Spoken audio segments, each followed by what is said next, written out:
എൻസൈക്ലോവിങ്സിൻ്റെ പുതിയൊരു വീഡിയോയിലേക്ക് നിങ്ങൾക്ക് ഏവർക്കും സ്വാഗതം. ഈ വീഡിയോയിലൂടെ നിങ്ങളുമായി ഷെയർ ചെയ്യുന്നത് പാൻ കാർഡുമായി ബന്ധപ്പെടുത്തിയുള്ള ചില പ്രധാനപ്പെട്ട അപ്ഡേറ്റുകളാണ് ഉൾപ്പെടുത്തിയിട്ടുള്ളത്. നമ്മുടെ വീഡിയോസ് ആദ്യമായി കാണുന്ന സുഹൃത്തുക്കളാണെങ്കിൽ ആദ്യമേ തന്നെ ചാനൽ ഒന്ന് സബ്സ്ക്രൈബ് ചെയ്യുക. അപ്പോൾ നമുക്ക് വിശദാംശങ്ങളിലേക്ക് കടക്കാം.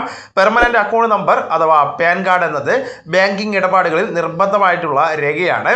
ബാങ്ക് അക്കൗണ്ട് തുടങ്ങുന്നതിനും ആദായ നികുതി റിട്ടേണിനും പാൻ കാർഡ് നിർബന്ധമായിട്ടുള്ള ഒരു രേഖയാണ്. 2025 ഡിസംബർ 31 ആധാറുമായിട്ട് പാൻ കാർഡ് ബന്ധിപ്പിക്കുവാനുള്ള അവസാന തീയതി. അന്നേ ദിവസത്തിനുള്ളിൽ പാൻ കാർഡ് ആധാറുമായിട്ട് ബന്ധിപ്പിച്ചില്ല എങ്കിൽ അടുത്ത വർഷം ജനുവരി 1 മുതൽ പാൻ കാർഡ് പ്രവർത്തനരഹിതമാകുന്നതാണ്. ആദായ നികുതി ഇ ഫയലിംഗ് പോർട്ടലിലൂടെ പാൻ കാർഡ് ആധാറുമായിട്ട് ലിങ്ക് ചെയ്യുവാൻ സാധിക്കുന്നതാണ്. നിങ്ങളുടെ പാൻ കാർഡ് ആധാറുമായിട്ട് ലിങ്ക് ചെയ്തിട്ടുണ്ടോ എന്ന് അറിയില്ല എങ്കിൽ അത് പരിശോധിക്കുവാനും സാധിക്കുന്നതാണ്. അതിനായിട്ട് UIDI.government.in എന്ന വെബ്സൈറ്റ് സന്ദർശിച്ചാൽ മതിയായിരിക്കും.